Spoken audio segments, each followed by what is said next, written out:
Stop, don't rush to the dealership just yet. Your HRV key fob might be easier to fix than you think. Here's what to check first. First, let's talk batteries. 9 times out of 10, a dead battery is the culprit. Grab a fresh CR2032 battery and pop it in. Most fobs open up with a small screwdriver. Still not working? Try standing closer to your car. Interference from other electronics or even a metal object in your pocket can block the signal. Another quick fix. Check if the key fob buttons are stuck or dirty. Gently press each button a few times or wipe them with a clean cloth.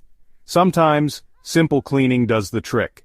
If your HRV still won't respond, try using the physical key hidden inside your fob to unlock the door. Then start your car by holding the fob close to the start button. This can work even if the battery's almost dead. If none of these steps work, your fob might need reprogramming, or there could be an issue with your car's receiver. At that point, it's best to visit your dealership or a trusted locksmith. So next time your Honda HRV key fob fails, remember, it's usually a quick fix. Save yourself time and money by trying these steps first.